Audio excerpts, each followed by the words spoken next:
राजस्थान आपको लिए चलेंगे, जहां पर इस वक्त प्रधानमंत्री नरेंद्र मोदी रैली कर रहे हैं।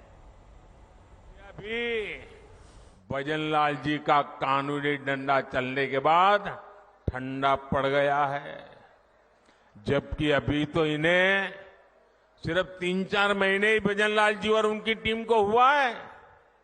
जो अपराधी धोखे में है वो जान ले, ये भजनलाल जी है।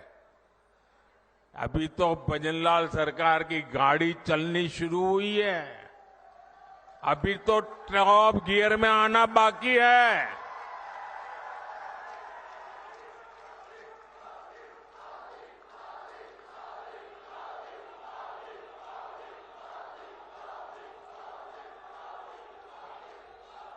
साथियों, आज हनुमान जयंती पर आपसे बात करते हुए मुझे कुछ दिन पहले की एक तस्वीर भी याद आ रही है। हो सकता है आप में से बहुतों तक ये खबर नहीं पहुंची होगी, मीडिया का काम था ये बात पहुंचाए, लेकिन नहीं पहुंचाई होगी। वो तस्वीर है कांग्रेस के शासन वाले कर्नाटका की।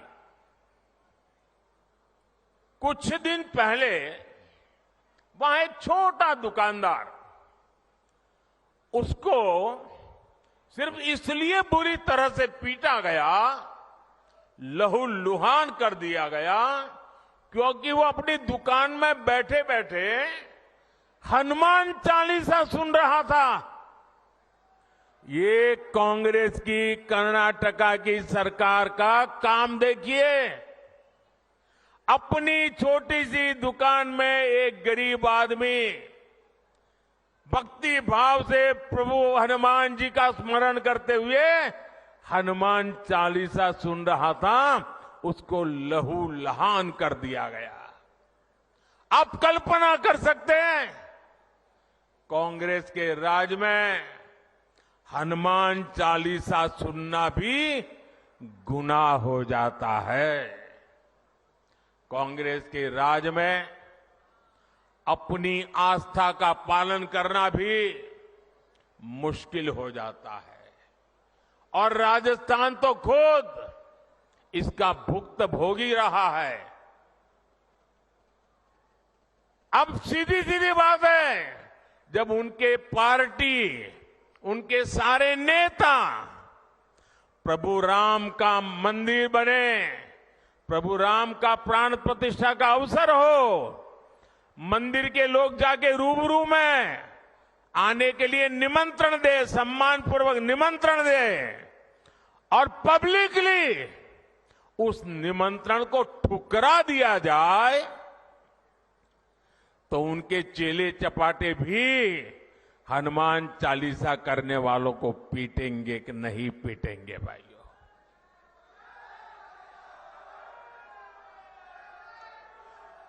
कुछ दिन पहले ही रामनवमी बीती है।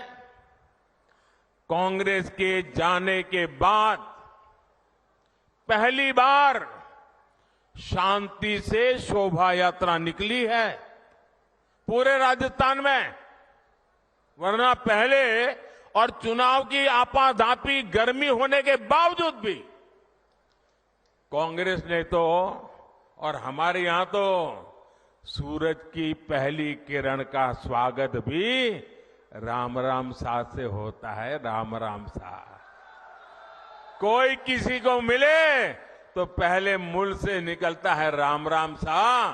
कांग्रेस ने तो राम राम सा कहने वाले राजस्थान में राम नवमी पर प्रतिबंध लगा दिया था।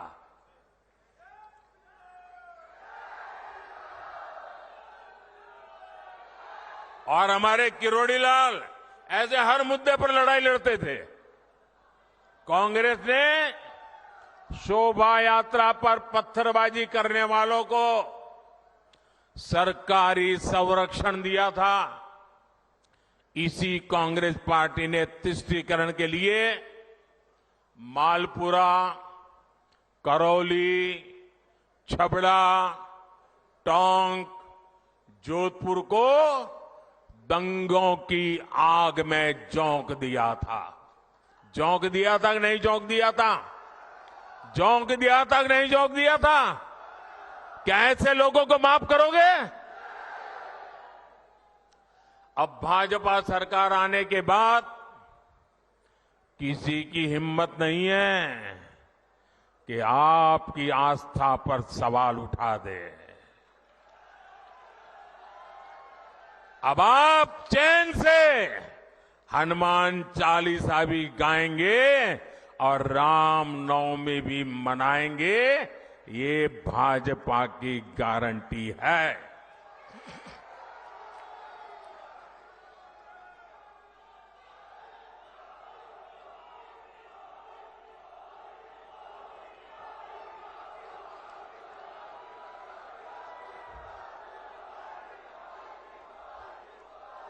साथियों, अभी परसों जब मैं राजस्थान आया था तो मेरा एक 1.5 मिनट का भाषण, 90 सेकंड का भाषण, और मैंने कुछ सत्य देश के सामने रखा और पूरी कांग्रेस और इंडी गठबंधन में ऐसी भगदड़ मची है, ऐसी भगदड़ मची है। मैंने सत्य रखा देश के सामने। कांग्रेस आपकी संपत्ति छीनकर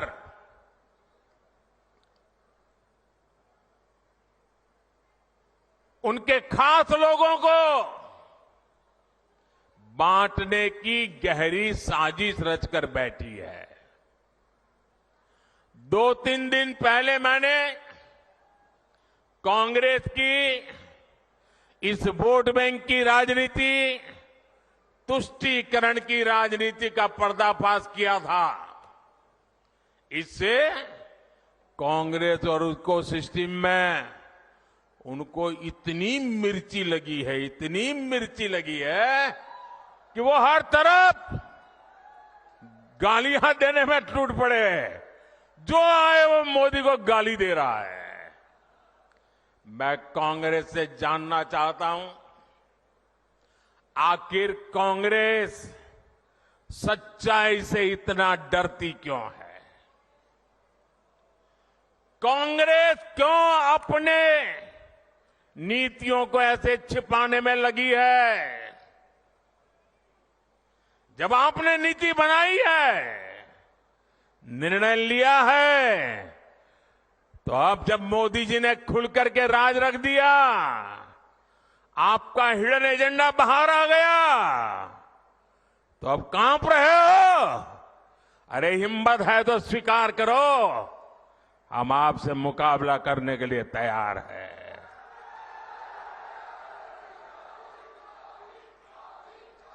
मैं ये बात देश को साफ साफ बताना चाहता हूं कि कांग्रेस वोट बैंक पॉलिटिक्स के दलदल में इतना धंसी हुई है कि उसे बाबा साहब के संविधान की भी परवाह नहीं है। और आपको पता होगा, उन्होंने मैनिफेस्टो में तो लिखा है कि आपकी संपत्ति का सर्वे करेंगे। हमारी माताओं बहनों के पास जो स्त्री धन होता है, जो मंगलसूत्र होता है, उसका सर्वे करेंगे। और फिर उनके एक नेता ने तो भाषण में कहा, एक्सरे किया जाएगा, एक्सरे किया जाएगा। मतलब आपके घर में अगर बाजरे के अंदर डिब्बे में भी कुछ रखा है तो वो भी एक्सरे करके खोजा जाएगा। दीवार में कहीं रखा है तो उसको भी एक्सरे करके खोजा जाएगा। पूरा एक्सरे करने वाले की घोषणा की है और उनके नेता ने पब्लिकली कहा है। और फिर आपकी सारी संपत्ति, जरूरत से ज्यादा जो भी होगा वो उनका कब्जा करेगी उनकी सरकार, कहते हैं, और फिर लोगों को बांट देंगे। अगर आपके पास 2 घर है, यहां गांव में घर है, और बच्चों के लिए आपने जयपुर जोधपुर में अगर एक छोटा फ्लैट ले लिया है तो एक्सरे करेंगे कि भाई 2 घर है, एक वापस दो, सरकार को दे दो। बताइए आपको मंजूर है क्या? ये मंजूर है क्या? क्या स्त्री धन पर हाथ लगा सकते हैं क्या? क्या मंगल सूत्र पर हाथ लगा सकते हैं क्या? ये पंजे की ये ताकत, भाइयों बहनों, राजस्थान में से एक भी पंजा बचना नहीं चाहिए भाइयों।